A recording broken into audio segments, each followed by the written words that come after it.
Hey guys, नमस्ते दोस्तों। तो आज के इस वीडियो में मैं ट्रेड रिकैप करने वाला हूँ यूरो यूएसडी प्रीवियस वीक का। और समवॉट अराउंड यहाँ पे एक 10% का प्रॉफिट बना था। And I have initiated around totally 4 trades and took 1 SL, जो आपको यहाँ पे ट्रेड हिस्ट्री में दिखाई भी दे रहा होगा। एंड और एक चीज़ मैं आपको क्लियर कट बताना चाहता हूँ कि don't go with this demo account. यहाँ पे आपको लग रहा होगा कि ये डेमो अकाउंट है। कुछ ऐसे फंडिंग फर्म्स रहते हैं, वो आपको रियल अकाउंट के नाम पे ही डेमो अकाउंट ही देते हैं। अगर आपको ये बात अगर जानना है तो देन आप ऐसे कुछ फंडिंग अकाउंट में जाइए और वहाँ पे आपको पता चलेगा। ओके, तो they are not really giving you the real money account, वो आपको डेमो अकाउंट ही दे देंगे। उस डेमो अकाउंट के उनके जो फंडिंग कंपनी है, उनकी जो रिस्क मैनेजमेंट टीम है, वो क्या करेगी, उस पर्टिकुलर डेमो अकाउंट को वो मल्टीपल अकाउंट लिंक कर देंगे। मतलब जब भी आप कोई ट्रेड इस डेमो अकाउंट में लेंगे ना, तो वो ट्रेड कॉपी हो जाएगा इन सभी जो दूसरे मास्टर अकाउंट में। और जब पर्टिकुलरली आप इस पर्टिकुलरली जो डेमो अकाउंट है इसमें प्रॉफिटेबल बनोगे तो ये सभी अकाउंट प्रॉफिटेबल होंगे। अगर आप इसमें लॉस करोगे तो ये सब में भी लॉस होगा। तो इस तरीके से जो फंडिंग फर्म है, फंडिंग फर्म पैसा बनाता है। ओके, वो बोलता तो है कि 80 to 90% प्रॉफिट स्प्लिट आपको देंगे, but that's not really way कि वो प्रॉफिट स्प्लिट तो देंगे, there is no doubt in that, लेकिन आपके एक अकाउंट के ऊपर उनके 5 अकाउंट लिंक रहता है। तो इस तरीके से फंडिंग फर्म पैसा बनाता है। लेकिन वो दूसरी टॉपिक है। लेकिन मैं इस पर्टिकुलर वीडियो में मैं आपको ये बताना चाहता था कि ये जो ट्रेड जो मैंने इनिशिएट की है, क्या रीज़न था और कितना परसेंट का रिस्क था उस पर्टिकुलर जगह पे, और कहाँ पे एंट्री किया, कहाँ पे एग्ज़िट मारा, वो सब के बारे में। और मेरा फर्स्ट ट्रेड था on I think on 1 April, right. Even मैं इसके बारे में अपने डिस्कॉर्ड चैनल पे भी पोस्ट किया था, somewhere around at this price, somewhere around, या इस जगह पे मैंने कहाँ पे ट्रेड इनिशिएट किया था। What was the timing for that, just give me sec. एक अराउंड ये ओपन बा मतलब 2:40 पे, अराउंड 2:40, हाँ, समवेयर अराउंड हियर। इस जगह पे मैंने कहाँ पे अपना एक शॉर्ट ट्रेड इनिशिएट किया था। तो इट्स क्लियरली इन्फॉर्मेशन मिल रहा था कि ये जो कुछ ऐसे लिक्विडेशन के लेवल थे, that's working very great for me. और मैं इसका भी रेफरेंस लेता हूँ मार्केट में जो लेवल्स आइडेंटिफाई करने के लिए। एंड मेरा इंटेंशन क्या था कि समवॉट अराउंड एक प्राइस यहाँ पे ट्रेड कर रहा है, देन मैं अपने कुछ यहाँ पे शॉर्ट पोजीशन बना लेता हूँ और इन पर्टिकुलर एक रेजिस्टेंस के ऊपर मैं अपना एसएल वगैरह देखता हूँ, and I can take somewhat around this kind of an big move. Okay, तो इसके बाद क्या हुआ कि कंटिन्यूसली जब मार्केट यहाँ से ऐसा कुछ करके फॉल हुआ, मैं इस जगह पे क्या कर रहा था, यूजिंग द हाइकनाशी का जो कैंडल का हाई है उसका रेफरेंस लेके मैं कंटिन्यूसली यहाँ पे अपना जो ट्रेलिंग स्टॉप लॉस है वो ट्रेलिंग स्टॉप लॉस ट्रेल कर रहा था। And somewhat here my order was triggered, the trail stop loss was triggered, and I took around 1% of risk and almost book around 1:3 इस जगह पे। ओके, तो 1:3 का यहाँ पे इस पर्टिकुलर कैंडल पे एंट्री हो गया था एंड समवॉट यहाँ पे कुछ एग्जिट मारा and close the trade. It's a clear simple, वो यहाँ पे कोई रॉकेट साइंस नहीं था, क्योंकि इस जगह पे पर्टिकुलरली मुझे मार्केट एक रेजिस्टेंस का कंटिन्यूसली एक रिस्पेक्ट कर रहा था, दैट्स द रीज़न। और यहाँ पे अगर आप मार्केट प्रोफाइल वगैरह ऐड करोगे then you will get some more insights. आपको क्यों उतना जो कंफर्मेशन है मार्केट यहाँ से ऊपर क्यों नहीं जाएगा, जब आप मार्केट प्रोफाइल यूज़ करोगे तब आपको यहाँ पे पता चलेगा। एंड मेरा जो सेकेंड ट्रेड था वो somewhat around and directly second पे देखिए, मैंने एक दिन में एक ही ट्रेड इनिशिएट किया था एंड टुक अराउंड 1:3। प्रॉब्लम क्या होता है कि बहुत सारे लोगों को जो आजकल के जो एस एम सी कॉन्सेप्ट हो गए या दूसरे कॉन्सेप्ट्स हो गए, उसमें देख के वो सडनली हर एक ट्रेड में 1:10 बनाना चाहता है। ये 1:10 बनाना कोई मुश्किल सी चीज़ नहीं है, लेकिन 1:10 हर दिन अगर आप ढूंढते बैठोगे तब क्या होगा कि जितना भी आपने बनाया है 1:1, 1:2, 1:3, ये भी हाथ से निकल जाएगा। तो जब आप फंडिंग अकाउंट में काम करते हो, मेरा रिक्वेस्ट ये है कि try to take around 1:1 to 1:2। मतलब एक बड़ा अकाउंट पे जब आप काम करते हो, even 1:1 is far far better than. अगर आप पूरा दिन बैठोगे एक ही ट्रेड मिलेगा, बहुत ही अच्छा। अगर आप यहाँ पे देखोगे फर्स्ट ऑफ मार्च को एक ही ट्रेड मैंने इनिशिएट किया था and took this profit and exerted from the day. कोई दूसरा ट्रेड ही नहीं है। एंड सेकेंड जो दूसरा दिन था इसमें एक ट्रेड लिया and took this profit, right. अब मुझे और एक अपॉर्चुनिटी मिला वहाँ पे ऑन सेम डे पे and I thought that okay यार चलो देखते हैं एंड अब book a loss here. And again on the next day third पे मैंने एक ट्रेड लिया एंड समवॉट ये अराउंड एक 2.25 घंटे का ट्रेड चला and I book this profit. And again जब शाम को मुझे टाइम मिला then I have to one more trade. This is only 1% of हर एक ट्रेड पे मैं सिर्फ 1% का ही रिस्क लेता हूँ। और रिस्क लेने के लिए जो मैं जो एक्सपर्ट एडवाइज़र ना, ये एक्सपर्ट एडवाइज़र यूज़ करता हूँ, ये मैंने पर्सनली खुद के लिए डेवलप किया था। और मैं ये जो मेंटर स्टूडेंट्स हैं जो फॉरेक्स मार्केट में काम करना चाहते हैं उनको भी ये शेयर करता हूँ कि ये क्या करेगा कि मेरा जो एंट्री क्राइटेरिया है, फॉर एग्जांपल इस पर्टिकुलर कैंडल के नीचे अगर मेरा एंट्री है, इसके ऊपर मेरा एसएल है, तो इस पूरा जो कितने पिप्स होंगे, इस पिप्स के अकॉर्डिंगली मेरा अकाउंट साइज़ कितना है, एज वेल एज मुझे यहाँ पे कितने वॉल्यूम से ट्रेड करना चाहिए, ये एक्सपर्ट एडवाइज़र मुझे हेल्प करके देगा। This is simple expert advisor बहुत ही अच्छी काम करता है। तो इसी वजह से हम क्या करते हैं, we do take a great control on our lot management system. हमारे लिए जो लॉट मैनेजमेंट करने का जो मैनेज करने का जो तरीका है ना, वो बहुत ही सटीक है। मतलब हर एक ट्रेड के ऊपर अगर मुझे लॉस करना है तो 1% का लॉस होगा, plus some kind of an उनके जो ब्रोकेज चार्ज वगैरह हो गए, 1% का लॉस, उससे ज़्यादा नहीं। सो ये थी अबाउट द लॉट मैनेजमेंट और इस ये ट्रेड की इनिशिएट किया। And the second trade was somewhat around, कहाँ पे इनिशिएट किया था सेकेंड ट्रेड, हाँ इस जगह पे।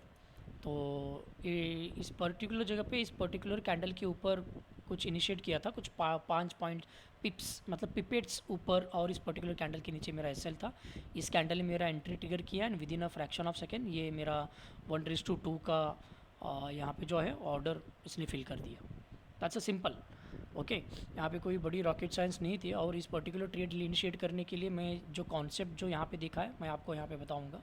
Let's see the timing for the second, 2:04 पे यूएसडी में। And okay just give me sec, 2:04 somewhat around here, इस जगह पे देख रहे हो यहाँ पे। मतलब ये एक की लेवल पे था, ऐसा नहीं कि हमने ट्रेड सडनली जब मार्केट ने इतना बड़ा कैंडल वगैरह दिया है वी हैव इनिशिएटेड, नहीं, हमने वेट किया की लेवल को ब्रेक होने का, पुल बैक करने का। जब मार्केट में यहाँ से रिजेक्शन ले रहा था that time I took a reference of the footprint and market profile, volume कहाँ पे जनरेट हो रहा था इस पर्टिकुलर फुटप्रिंट में, प्राइस रिजेक्शन हो रहा है क्या, वो जेन्युइन रिजेक्शन है, उसका सिंपल एग्जांपल देके मैंने यहाँ पे अपना ट्रेड इनिशिएट किया था। And within a fraction of second कुछ कैंडल्स के बाद ही it have triggered is target. मतलब जहाँ पे हमें पता चलता है कि यहाँ पे मार्केट में एक मोमेंटम आने वाला है और प्राइस एक की लेवल पे होगा ना, तो शोर शॉट वो क्या करेगा, एक की लेवल से दूसरे की लेवल तक आराम से जाएगा। ओके तब आप अपना खुद का भी बड़ा बड़ा प्रॉफिट वगैरह आप यहाँ पे बना सकते हो, कोई प्रॉब्लम नहीं है। लेकिन प्रॉब्लम क्या आती है कि बहुत सारे जो मेरे स्टूडेंट्स भी हो हमेशा ये बोलते हैं कि sir I was trying to take around 1:10 but I missed 1:2 to 1:3। वो मत कीजिए। स्टार्टिंग के इनिशियल डेज में आपको फंडिंग अकाउंट में इस तरीके से काम करना है कि 1:1 से लेके 1:2। जब आपके पास एक अच्छा विन रेशियो वाला ट्रेडिंग सेटअप है तभी आप इसके ऊपर फोकस कीजिए। मोस्ट प्रोबेबली अगर आपका जो ट्रेडिंग का जो विन रेशियो है वो बहुत ही कम है देन आई डू रेकमेंड हर एक ट्रेड के ऊपर आपको 1:2 देखना ही पड़ेगा। जो मेरा ट्रेड का विन रेशियो बहुत ही अच्छा है, इसके लिए मैं मोस्ट प्रोबेबली 1:1 के आसपास देखता हूँ। कभी कभार अच्छा मोमेंटम दिखने वाला है then I sometime I do take some good risk, वहाँ पे एक अच्छा रिस्क भी लेता हूँ। And this is the reason इस पर्टिकुलर जगह पे की लेवल था, market has given a breakout and pull back. जब पुल बैक कर रहा था मार्केट पे यहाँ पे रिजेक्शंस मिल रहे थे। आई होप मैं अभी आपको यहाँ पे कैंडल्स पे भी दिखाता हूँ, ये देख लीजिए नीचे की तरफ से यहाँ पे भी विक्स बन रहा है, right. This is called the rejection. यहाँ पे इस पर्टिकुलर लेवल का रिजेक्शन मिल रहा था, दैट्स क्लियरली इन्फॉर्मिंग दैट अगर ये लेवल इस पर्टिकुलर लेवल का कुछ ब्रेकआउट होके निकल के जाता है then we can clearly see that market में या और एक अच्छा हमें मार्केट में ऊपर की तरफ पुश देखने के लिए मिलेगा। That's the simple trade that I have initiated. मतलब आपको हर दिन पूरे दिन मार्केट में बैठना नहीं है। जब ऐसे कुछ सेशंस रहते हैं जहाँ पे लंदन सेशन ओपन हो गया, यूएस सेशन ओपन हो गया, उसके लंदन के किल जोन हो गए, यूएस सेशन के किल जोन हो गए, वहाँ पे मार्केट सबसे अच्छा वॉलेटाइल रहता है, एक अच्छा मोमेंटम देता है। तो उसी टाइम पे आप अपना ट्रेड वगैरह इनिशिएट कीजिए, आपको एक अच्छा रिजल्ट मिलेगा, राइट। तो इसके बाद the next trade was and the highest profit which I have booked on particularly this trade on the 3rd of March. ये ट्रेड मैंने इनिशिएट किया था अराउंड 7:24 पे। ओके, मैं दिखाता हूँ ये कहाँ पे है, 7:24 पे, क्योंकि इसका कुछ, हाँ ये रहा, ये आई थिंक ये एस एल हिट हुआ है। नहीं, ये एस एल हिट कौन सा, थर्ड, हाँ राइट, ये एक ट्रेड था वो एस एल हिट हुआ था, राइट। इसके बाद वो था next trade on the 3rd, right, somewhat इस जगह पे, ये देखिए बहुत ही शानदार तरीके से यहाँ पे हमें देखने के लिए मिल रहा था। On this candle I took a short position and इस जगह पे I think I have book the trailing stop loss. यहाँ पे ऑलमोस्ट जो प्रॉफिट निकल के आया था ना वो ऑलमोस्ट 1:5 के आसपास था। ओके, तो यूजुअली जो इतना बड़ा जो रैली मैं एक्सपेक्ट कर रहा था ना, ये रैली मैं हर दिन एक्सपेक्ट नहीं करता। वी हैव सम कुछ ऐसे आइडिया वगैरह लग जाता है कि हाँ यार कुछ इस तरह के डेटा वगैरह मिला, तो आराम से आप यहाँ पे देख सकते हैं अराउंड 1:5 का जो प्रॉफिट है इस पर्टिकुलर ट्रेड में आपको देखने के लिए मिल चुका होगा। इसका रीज़न भी मैं दूंगा, क्या रीज़न था यहाँ पे शॉर्ट पोजीशन वगैरह बनाने के लिए। And the date was around 3rd April. Let me go to the chart, क्योंकि ये जो लिक्विडेशन जोन थे ना बहुत ही अच्छी तरीके से काम कर रहे थे। Yes, around 3rd April I think somewhat इसी जगह पे ये जो फॉल था ना, ये फॉल मैंने कैप्चर किया था, right. And somewhat around this area, yes, इस एरिया के आसपास मैंने कुछ ट्रिगर वगैरह किया था। क्योंकि लास्ट टाइम मैंने एक अपनी वीडियो में बताया था कि जब आप मार्केट प्रोफाइल वगैरह यूज़ करते हो एंड एक की लेवल तो था, लेकिन मैं मार्केट प्रोफाइल अभी क्या करने वाला था कि जो एशियन सेशन था उस एशियन सेशन में जब मार्केट प्रोफाइल में यूज़ कर रहा था उस टाइम पे मुझे एटलीस्ट उस एशियन सेशन का आधा तो सेशन बनना चाहिए था। तो इसका रेफरेंस लेके मैंने इस पर्टिकुलर इस एक ऑर्डर का इनिशिएट किया था पर्टिकुलरली इस जगह पे। एंड यहाँ से लेके पूरा तक यहाँ तक मैंने ये रैली लिया, राइट। तो एक्चुअली जो मेरा इंटेंशन था ना यहाँ पे भी, तो मैं सोचा था कि यार चलो एक अच्छी बात आए तो समवॉट यहाँ तक भी ले सकता था। लेकिन जिस तरीके से मार्केट यहाँ पे जो मार्केट गेम खेल रहा था ना, हम हमेशा ये समझते हैं कि मार्केट में अगर ये एक सपोर्ट है तो मार्केट हमेशा इसको टच करके यहाँ से जाना चाहिए। नहीं, कभी कभार क्या करता है इसकी तरह मार्केट इसको ब्रेकआउट देता है, इसके बाद ऊपर जाने के लिए शुरू करता है। क्योंकि अगर इस जगह पे लिक्विडिटी नहीं है तो मार्केट शोर शॉट यहाँ तक आएगा। मार्केट हमेशा लिक्विडिटी कहाँ पे है वहाँ तक आके ही उसको टेस्ट करके भागेगा। This is a simple information या जो आपको देखना चाहिए कि जब भी आप फॉरेक्स मार्केट में ट्रेड करते हो हमेशा कुछ चीज़ों को आपको ध्यान में रखना चाहिए कि मार्केट में लिक्विडिटी कहाँ पे है। लिक्विडिटी किसका, लिक्विडिटी अबाउट द डेली का, लिक्विडिटी अबाउट द सेशन का, ये बहुत ही काम में आते हैं। इसके बाद हमेशा ध्यान में रखो कि जिस पेयर में आप ट्रेड करने वाले हो क्या उस पेयर में कौन सा न्यूज़ आने वाला है, क्या उस न्यूज़ में भी क्या वो स्ट्रॉन्ग न्यूज़ है। फॉर एग्ज़ाम्पल ऐसे कुछ न्यूज़ है जो मैंने नोट डाउन करके रखा है, स्पेशली जब वो न्यूज़ आते हैं ना मार्केट में, मोस्ट प्रोबेबली मैं अपना जितने भी जो ट्रेड है ना वो ट्रेड सभी क्लोज़ करके रखता हूँ। फॉर एग्ज़ाम्पल हो गया फॉरेक्स में FOMC हो गया, CPI हो गया और NFP हो गया और PPI हो गया। ये 4 जब न्यूज़ रहते हैं ना मोस्ट प्रोबेबली जब रेड इंडिकेशंस देते हैं जो हमारे फॉरेक्स फैक्ट्री में जो कैलेंडर का इन्फॉर्मेशन मिलता है उसके पहले अपना ट्रेड इनिशिएट क्लोज़ कर दो बस। उसके बाद अगर आपको लगता है कि हाँ यार ये जो लेवल्स वगैरह रिस्पेक्ट कर सकते हैं then you can take a some risk around 0.3 to 0.1% of the capital. आप उस पर्टिकुलर न्यूज़ पर ट्रेड कर सकते हो। क्योंकि वहाँ पे प्रॉब्लम क्या होता है ना, स्लिपेज इतना ख़राब आ जाता है, आप इतना रिस्क लेते हो, समटाइम आपको लगता है कि आपका रिस्क 0.1% ही है, लेकिन स्लिपेज की वजह से वो पूरा 1% में ट्रेड आके क्लोज होता है। I have seen a lot of things there, और मैंने ऐसे कुछ फंडिंग अकाउंट भी उड़ा दिए हैं ऐसे न्यूज़ में। सो इसका जो क्या बोलते हैं केयर है ना आपको करना पड़ेगा।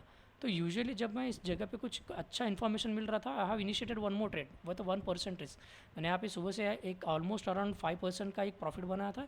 इसके बाद चलो यार, इसी 5% के ऊपर 1% मैंने और एक रिस्क लिया, एंड वो रिस्क भी यहाँ पे आया। मैंने विदिन एक ही दिन में मेरा 6% का जो प्रॉफिट है वो प्रॉफिट निकल के आया था यहाँ पे। एंड ये जो रिज़ल्ट है ना, ये रिज़ल्ट आप यहाँ पे भी देख सकते हो, समवॉट अराउंड 4.5 का परसेंट प्रॉफिट यहाँ पे और 1% का प्रॉफिट यहाँ पे। अराउंड एक 5.5 का परसेंट प्रॉफिट है ऑलमोस्ट एक दिन में, ऑलमोस्ट सिर्फ और सिर्फ 3rd ऑफ अप्रैल पे ही निकल के आया था। लेकिन I really don't want to focus on this, इसके ऊपर आप फोकस मत करो। मैं फोकस किसके ऊपर फोकस करने के लिए बोल रहा हूँ, यहाँ पे देखिए मेरा लॉस कितना हुआ, 1% का plus the brokerage charge, right. जब मैं बोलता हूँ कि मेरा ट्रेड 1% का है तो 1% का लॉस होना चाहिए। इसके लिए आपको सबसे इम्पॉर्टेंट है वॉल्यूम, इसके ऊपर आप काम करना शुरू कर दो। और लास्ट टाइम मैंने एक प्रीवियस वीडियो में मैंने एक एक्सपर्ट एडवाइज़र भी आपको बताया था कि you can take a reference of that expert advisor to calculate the lot size, क्योंकि लॉट साइज़ बहुत ही इंपॉर्टेंट चीज़ है। बहुत सारे लोग इसके ऊपर फोकस नहीं करते, बट कभी भी उसको इग्नोर नहीं करना चाहिए। तो ये थी मेरी जो trade analysis on the euro USD, और जो रिस्क जो मैंने दिया था उसके हिसाब से प्रीवियस वीक का इतना जो निकल के आया था, I was happy for that. कभी भी एकदम से एक 1:10 1:20 इतना बड़ा बड़ा एक्सपेक्ट मत करो। फंडिंग अकाउंट में 1% हर एक दिन का काफ़ी होता है। So you can take a reference of these ideas, and और जो लॉट साइज मैनेजमेंट मैंने बताया था, प्लीज़ फोकस ऑन दैट। अगर आप फॉरेक्स मार्केट में काम सीरियसली करते हो तो देन आपको सीरियसली लॉट मैनेजमेंट के ऊपर बहुत ही अच्छी तरह से काम करना पड़ेगा, राइट। तो ये थी आज की वीडियो, मिलते हैं नेक्स्ट वीडियो में विद न्यू टॉपिक के साथ। तब तक के लिए thank you, have a happy trading, bye.